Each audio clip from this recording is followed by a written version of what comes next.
BJP অনেক বড় বড় কথা বলে, যেমন ধরুন আমরা রেজিমেন্টেড পার্টি, আমাদের একটা নীতি আদর্শ আছে, আমরা কোনো ফোপড়া রাজনৈতিক দল নই, এইসব আর কি। কিন্তু বিজেপি নেতাদের কাজকর্ম দেখলে সেসব নীতি আদর্শের কথা আর মাথায় থাকে না।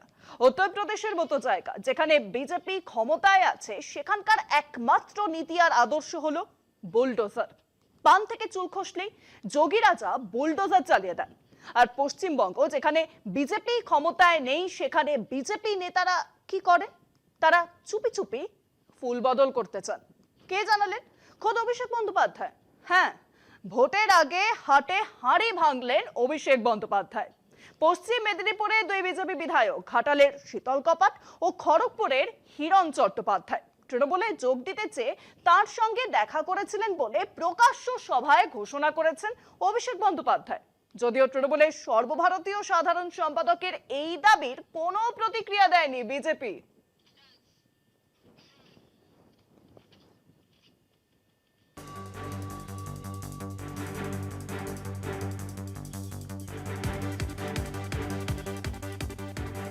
কিন্তু আমাদের দেশে সংবিধান রয়েছে, বিচার ব্যবস্থা রয়েছে, আইনি প্রক্রিয়া মেনে সবাইকে কাজ করতে হয়।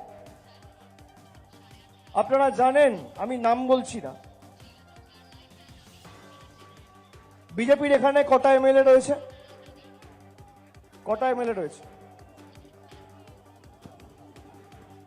কটা রয়েছে? দুটো। দুজনই তৃণমূলে আসতে চেয়েছে। আপনাদের দাবিকে মান্যতা দিয়ে দরজা বন্ধ করে রেখেছি। শীতল কপাটের ইতিহাস যারা এখানে উপস্থিত রয়েছে, যাদের বয়স 45-50-এর উপরে, তারা জানে শীতল কপাট কিভাবে সন্ত্রাস করেছে। সিপিএম এর হাড়মাদরা বিজেপির জল্লাদ হয়েছে। তৃণমূলের সম্পদ জীবনে হবে না। যতদিন আমরা রয়েছি, এদের জন্য তৃণমূলের দরজা বন্ধ। এই অজিত মাইতির সাথে হিরণ আমার অফিসে এসেছিল, দেখেছেন তো? নি মেদিনীপুরে গেরুয়া শিবিরের প্রাক্তন সাংসদ দিলীপ ঘোষের সঙ্গে খড়গপুরের বিধায়ক হিরণ চট্টোপাধ্যায়ের অম্লমধুর সম্পর্ক বাংলার রাজনীতিতে নতুন নয়। ভোটমুখী বঙ্গে এবার হাটে হাঁড়ি ভাঙলেন অভিষেক বন্দ্যোপাধ্যায়। প্রকাশ্য সভায় তৃণমূলের সর্বভারতীয় সাধারণ সম্পাদকের ঘোষণায় চরম অস্বস্তিতে বিজেপি।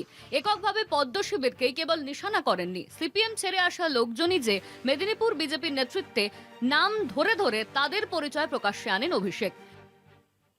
আমি যদি আপনাদের নামগুলো বলি, শালবনীতে দেবাশিস রায়, সুশান্ত ঘোষের অফিস দেখাশোনা করত, সে এখন শঙ্কর কাটা, শকের কাটা জিপির বিজেপির বুথের সভাপতি।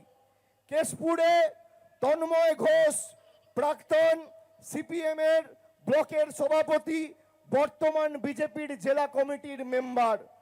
সুবীর ঘোষ, তন্ময় ঘোষের ভাই, সে প্রায় দাদাকে টপকে যায়। তড়িৎ খাটুয়া, কলাগ্রাম জিপিতে বেনাচাপড়া হত্যাকাণ্ডের অন্যতম অভিযুক্ত, তিনি এখন বিজেপির নেতা।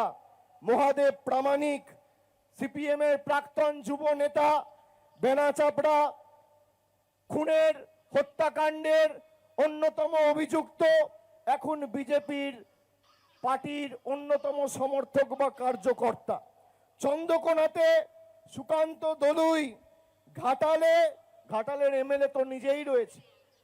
শীতল কপাট, তার বিরুদ্ধে ঘাটালে, দাসপুরে একাধিক সন্ত্রাস হত্যার একাধিক এফআইআর হয়েছে।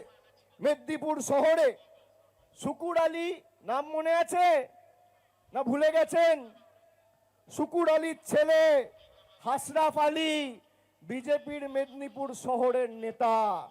গড়বেতা তপন ঘোষ, সুশান্ত ঘোষের ডান হাত, বিজেপিকে মদত দিচ্ছে। এই হচ্ছে বিজেপির আসল চেহারা এই মেদিনীপুর জেলায়। মেদিনীপুরের সভাতেও খসড়া ভোটার তালিকায় মৃত 3 জনকে মঞ্চে হাজির করান অভিষেক। নিশানা করেন মুখ্য নির্বাচন কমিশনারকে। অভিষেকের কটাক্ষ, জ্ঞানেশ কুমারের জন্য বাংলায় নতুন প্রকল্প চালু করতে হবে, নাম ছানিশ্রী। এদিনের সভামঞ্চ থেকে পশ্চিম মেদিনীপুর ও ঝাড়গ্রাম মিলিয়ে 19টি আসনে তৃণমূলকে জেতানোর পাশাপাশি বিজেপিকে বাংলা ছাড়া করার আহ্বান জানান অভিষেক বন্দ্যোপাধ্যায়। কলকাতা টিভি।